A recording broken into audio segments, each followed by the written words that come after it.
ni Mayor Tenten Villaverde. Abay, ang sabi po ni dating Pangulong Digong, abay, sabihin mo'y vote straight na ang Agos team. Sumabay na sa Agos ang buong Lukbanin. Okay? So, sa ngalan po ng kagalang-galang Congressman Mark Enverga, ako po ay buong kababaang loob na kinakatawan ko po siya. Si Congressman Mark Enverga po ay walang kalaban sapagkat na siya ay laging panalo dito sa bayan ng Lukban. Maraming salamat po sa inyo. Si Gobernadora Dr. Helen Tan na kinakatawan ngayon ng kagalang-galang ABC President Sunday Alvarez ay wala rin pong kalaban. Kung kaya dahil po rito, pasalamat po sa inyong lahat. Si Congressman Mark Enverga at kagalang-galang Gobernadora Dr. Helen Tan ay hindi po maghihiwalay.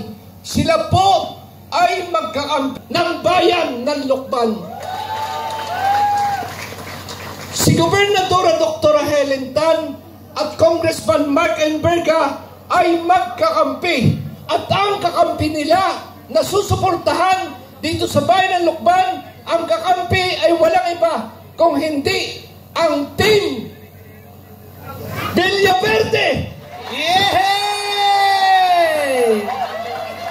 Noon po, matagal po ang kasamang Lukban. Hindi sila magkasundo hanggang matatapos na ang kanilang panunungkulan.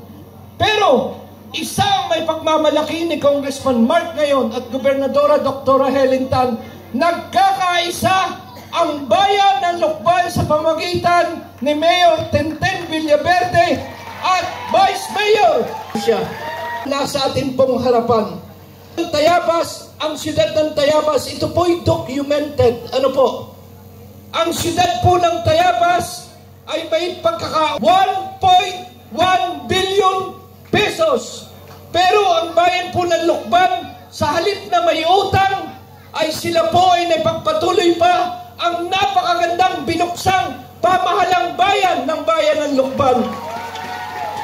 At bukod pa rito, nagawa po ng ating kasalukuyang mananungkulan sa panguna ni Mayor Tenten Villaverde at Vice Mayor Kaka Absede, nagawa pa po nilang ang bayan ng Lukban from second-class municipality ay naging first-class municipality.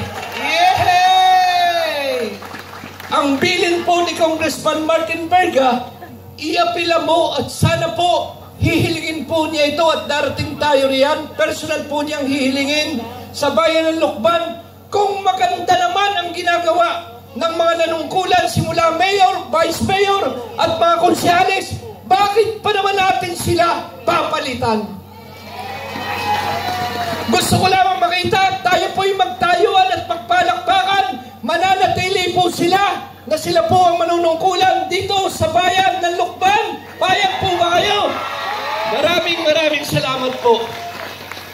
Ang sabi ni dating Pangulong Digong, abay, wala bang kadala-dala? Yung lumaban na sa kanila, wala pa bang kadala-dala? Nais ko pong banggitin, isang malaking faktor ng dever. Nandito po sila at sumusuporta para po sa ating mga kasalukuyang nanunungkulan ngayon. Okay. Yes! Salamat sa inyo. Dapat po natin silang banggitin sa atin rito sapagkat ang kagandahan po ng Lukban, ang kanilang pong layunin kung bakit po kasama sila ng kasalukuyang nanunungkulan